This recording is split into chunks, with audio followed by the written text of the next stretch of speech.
Herkese iyi akşamlar. 21 Mart 2024 günlerden pazar.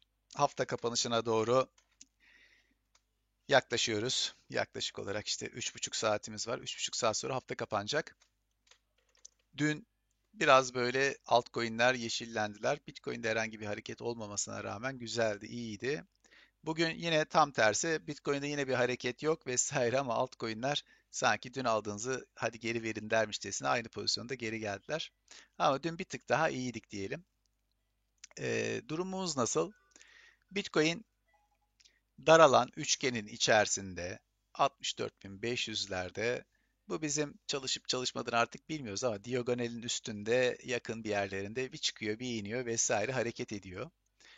Ee, Düşen tepe ve diplerden sonra hafta sonu da işte küçük de olsa yükselen tepe ve dipler yaptık.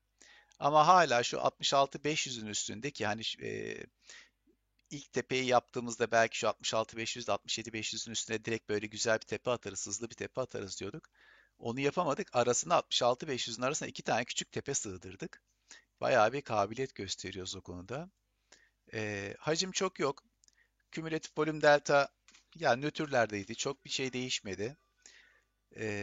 Başka söyleyebileceğimiz dün totaller bir tık güzeldiler. Bugün yani bir tık da kötüler. Aslında şöyle bir eksi bir karşılığı küçükler bu kadar kırmızı veya bu kadar derin kırmızı olmamalılar ama bir tık fazladan kırmızılar. Ama giren para o kadar da çıkmadı. Bakalım bu hafta nasıl başlayacağız? Haftanın başlangıcı nasıl olacak? Onu biraz irdeleriz. Spot Bitcoin'de ise durum 12 saatlik grafimizde. Ben şu güvenliğiniz gizli değildir davasına cookie'leri sildim. İşte vesaireleri temizledik. Neyse sonuçta bir çare bulduk ama benim eski verilerin çizgileri burada kayboldu. Yaklaşık olarak onları tekrarlamaya çalıştım. Hemen hemen tekrarladık diyelim. Ee, Bir temize çekmiş gibi olduk. Şimdi daralan bir üçgenimiz vardı. Bugün bir ufak da şöyle dikdörtgen bayrağımsı bir yapı için bir ne diyeyim e, ufak bir çalışma yaptım. Altlardan iki temasımız, üstten iki temasımız, üstten bir iki iğnesi, onun içerisinde bir 12 saatlik grafimiz var. Haftalık olarak bu akşam yine bir gece 2'den sonra muhtemelen bir canlı yayın açar sohbet ederiz haftanın kapanışına doğru diye.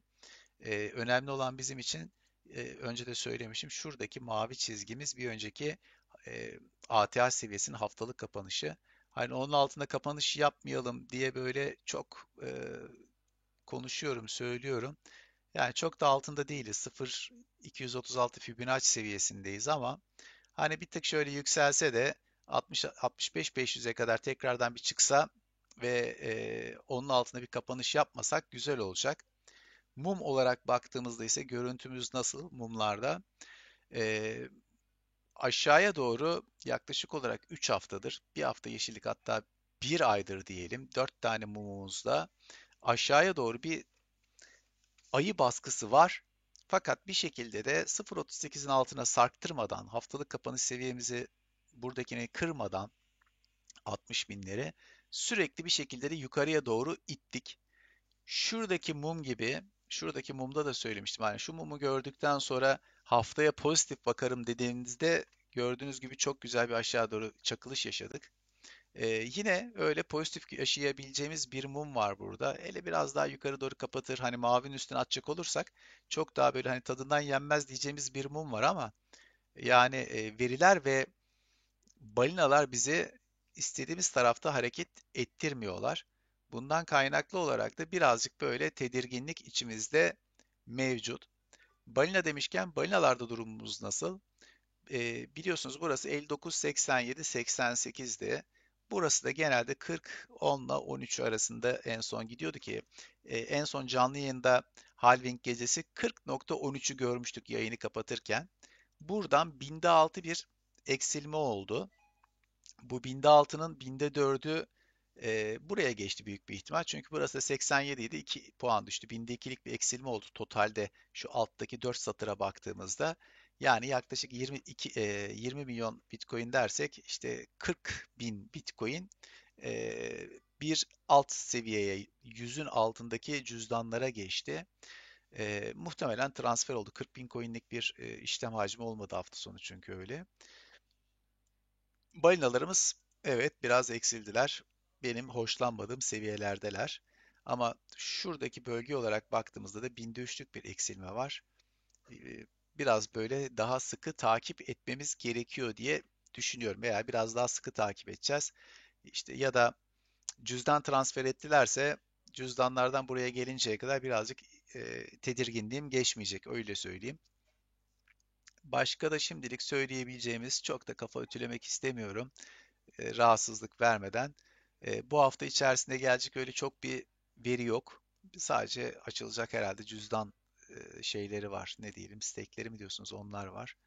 Onun dışında şimdilik bir şeyimiz yok. Hala daralan üçgen içerisinde hareket ediyoruz. Bitcoin sanırım bu hafta yönünü belirleyecektir ki hafta sonu Cuma günü kapanışımızı Nasdaq eksi 2,05'te yaptı. Hani Dow Jones ve S&P o kadar tepki vermese de bunların herhalde bir iz düşümü bize yansıyacaktır. Takip edeceğiz. Bir aksilik olmazsa gece 2'de canlı yayın açacağım veya 2'ye doğru açarız. 1-1,5 saat biraz sohbet ederiz. Fikirlerinizi alırız. Hafta beklentiniz nasıl oluyor diye. Şimdilik bu kadar. Kendinize iyi bakın. Hepinize güzel bir hafta diliyorum. Gece yayında görüşmek üzere. Sağlıcakla kalın.